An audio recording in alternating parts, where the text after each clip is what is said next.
Hello दोस्तों, नमस्कार। मैं हूं शिव कुमार। आज की इस वीडियो के माध्यम से हम बात करने वाले हैं ओकरा फार्मिंग, भिंडी की उन्नत खेती।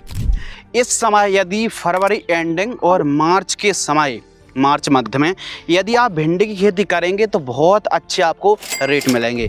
इस समय यदि आप खेती करेंगे तो भिंडी की फसल से आप जो फुटकर रेट है, चाहे थोक रेट की बात करें, फुटकर रेट 50 से 60 रुपये और थोक रेट लगभग 30 से लेकर 35 रुपये प्रति किलोग्राम का थोक रेट मिलने वाला है।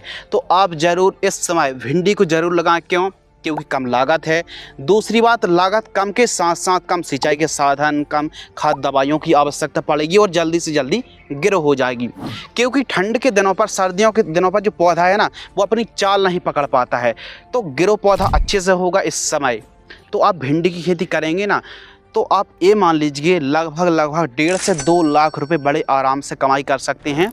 और अधिकतम जो आपको लागत लगेगी वो 25 से 30 हज़ार रुपये ही अधिकतम लागत लगने वाली है। अब आप यदि इस समय भिंडी की खेती करेंगे तो लगभग 1.5 किलोग्राम सीड्स की रिक्वायरमेंट पड़ेगी। अब कौन सी वैरायटी को आपको लगाना चाहिए, तो इन किस्मों को आप लगा सकते हैं। अब यह जो 4-5 किस्मों को आप देख रहे हैं, इनमें से सबसे बेस्ट उत्पादन के साथ साथ क्वालिटी, उपज, जो मुलायमपन है वो काफ़ी अच्छा रहे और 1-2 दिन यदि जो फसल है वो टूट भी ना पाए, तो ये मान लीजिए कि यह जो फल है वो काफ़ी ज़्यादा मुलायम रहने वाला है। एडवांटा गोल्डन सीड्स की जो राधिका वैरायटी आती है दोस्तों, राधिका वैरायटी को आप लगा सकते हैं। 1.5 किलोग्राम 1 एकड़ में सफिशिएंट है। इन किस्मों को आप लगा रहे हैं तो देखिए, बीज तो पहले से उपचार होता है। अब सूखने की समस्या ना आए और आपकी फसल काफ़ी अच्छी बढ़वा ले, तो इस समय बेसल डोज, जी हाँ, जब आप बुआई करें और बुआई पर 1-2 बीजों की बुआई करनी है। जब भी आप बुआई कर रहे हैं दोस्तों, तो इस समय आपको जो बेसल डोज है खाद लेनी है, वो लेनी है 50 kilogram SSP, single super phosphate उर्वरक खाद 50 किलोग्राम। और इसके साथ आपको रीजेंट लेना है 3 किलोग्राम, रीजेंट और DAP 15 किलोग्राम। इन दोनों तीनों को मिक्स कर लेना है। और आपके पास सस्ते में गोबर की खाद उपलब्ध हो दोस्तों, तो 1 से 2 ट्रॉली आपको गोबर की खाद भी ले लेना है। इन सभी को मिक्स करके खेत में दे दीजिए और फिर आप बुआई कर दीजिए। अब आप बुआई कर रहे हों तो बुआई आपको करनी है 2-2 बीजों की। पौधे से पौधे की दूरी आपको रखनी है 2 फीट और लाइन से लाइन की दूरी, पंक्ति से पंक्ति की दूरी आपको रखनी है 3 फीट।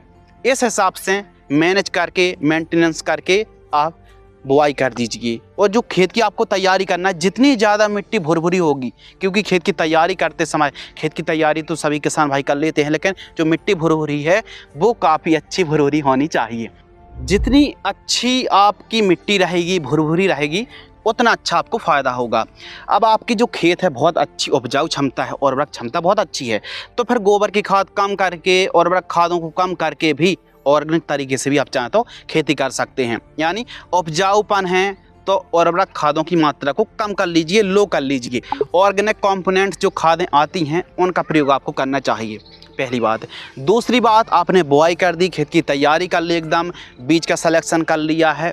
इसके बाद सबसे बड़ी जो समस्या आती है दोस्तों, वो आती है स्प्रेइंग शेड्यूल की। अब जो स्प्रेइंग शेड्यूल है, क्यों समस्या आती है?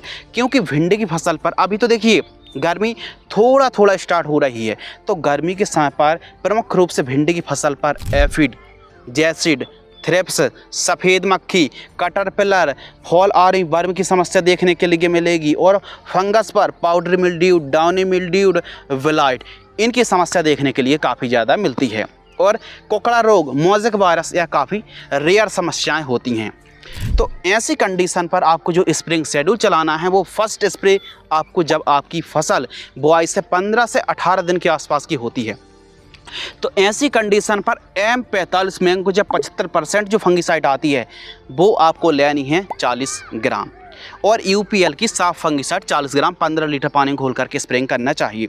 ठीक इसी प्रकार दूसरा स्प्रे, तीसरा स्प्रे, चौथा स्प्रे और 5वां स्प्रे, इनको समय के हिसाब से आवश्यकता अनुसार स्प्रेइंग शेड्यूल आपको चलाना चाहिए। इनसे सभी समस्याएं, डिजीज़, बीमारी आसानी से कंट्रोल और ख़त्म हो जाएंगी। अब आप स्प्रेइंग शेड्यूल जब फॉलो अप करेंगे तो सबसे बड़ी जो समस्या आती है ना, वो आती है कि समय के हिसाब से, यानी बीमारी कोई है, प्रॉब्लम कुछ और है, स्प्रेइंग कुछ और कर रहे हैं, ऐसा नहीं है। फंगस लगे हैं तो फंगीसाइड, कीट लगे हैं तो कीटनाशक, और यदि फल फूल ड्रॉपनेस हो रहे हैं, फल फूल नहीं आ रहा है तो पीजीआर का स्प्रे करना चाहिए। बिल्कुल नहीं आ रहा है तो फिर ऐसी कंडीशन पर टॉनिक, जो प्लांट टॉनिक होती है ना, चाहे अमीनो एसिड वाली हो या फिर फॉलिक एसिड वाली हो, जो टॉनिक है उसका काफ़ी ज़्यादा रोल बढ़ जाता है। अब समय के हिसाब से मात्रा, क्वांटिटी, डेज की जो गैप है ना, उसको कम ज़्यादा आप कर सकते हैं। इसके अलावा जो बात आती है वो आती है फर्टिगेशन शेड्यूल, खाद का शेड्यूल। यदि खाद और उर्वरक की सही और संतुलित मात्रा में यदि हम खादों का प्रयोग करेंगे तो उपज पैदावार तो बढ़ेगी ही बढ़ेगी, साथ में आपको एक अच्छे से फसल बढ़वा लेगी, एक अच्छी उपज देखने के लिए मिलेगी। तो इसके लिए दिनों के हिसाब से जानकारी प्रति एकड़ की दर से साझा कर रहे हैं। एक एकड़ में जब 15 से लेकर 25 दिन, जी हाँ 15 से लेकर 25 दिन, यदि फसल बढ़वा नहीं ले रही है तो 22-25 दिन पर पहली खाद का प्रयोग करना है। अब ऐसी कंडीशन पर 22-25 दिन की फसल है हमारी, तो हमको यूरिया और उर्वरक खाद लेना है मात्र 15 किलोग्राम, और माइक्रो न्यूट्रिएंट फर्टिलाइजर्स 3 किलोग्राम लेना है। इन दोनों को मिक्स करना है और पौधे में कुछ इस प्रकार जड़ों के चारों साइड रिंग बना करके आपको खाद देनी चाहिए।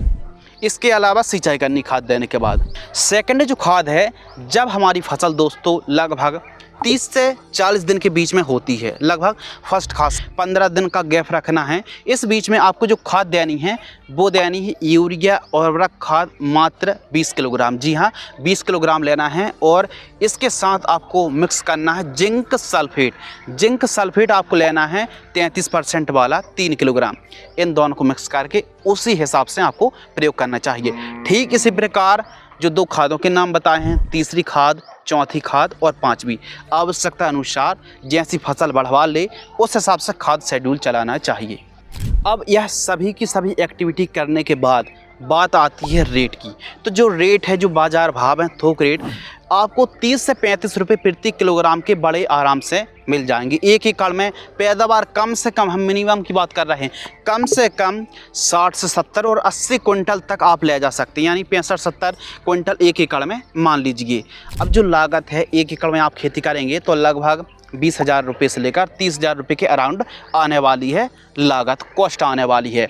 इसके अलावा प्रॉफिट के ऊपर अगर हम बात करें दोस्तों, तो भिंडी की फसल पर आप एक एकड़ से 1.5 लाख रुपये से लेकर 2 लाख रुपये के बीच में कमाई कर सकते हैं, क्योंकि अभी इस समय फरवरी एंडिंग और मार्च मध्य में आप खेती करेंगे तो बहुत अच्छे रेट 40-45 दिन बाद मिलना शुरू हो जाएंगे। 40-45 दिन बाद फर्स्ट हार्वेस्टिंग के लिए यह जो क्रॉप है वो तैयार हो जाती है।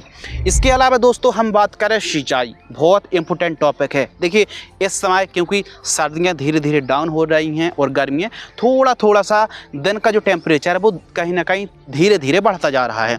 तो सिंचाई तो आपको करनी है 10-10 दिनों के अंतराल पर, लेकिन जो हल्की सिंचाई करेंगे, टाइम गैप को मेंटेनेंस करेंगे, मैनेज करके वाटर मैनेजमेंट को आपको चलाना चाहिए। यानी सिंचाई करनी है, हल्की हल्की सिंचाई करनी है, तो इस हिसाब से आप भिंडी की खेती करेंगे, इस समय बहुत अच्छे आपको रेट मिलने वाले हैं। अब आप कीट पहचानने में, हमने कहा था ना कि कीट जो हैं समस्या आ रही है समझने में, पहचान करने में, आइडेंटिफाई नहीं कर पा रहा है इंसेक्ट, पेस्ट, फंगस को, तो आपको एंड स्क्रीन पर वीडियो मिल जाएगी, वीडियो को वॉच कर सकते हैं। आज की इस वीडियो के माध्यम से हमने ओकरा फार्मिंग यानी भिंडी की खेती की संपूर्ण जानकारी साझा की। यदि आपको यह वीडियो पसंद है तो वीडियो को लाइक करें। जय हिंद, वंदे मातरम।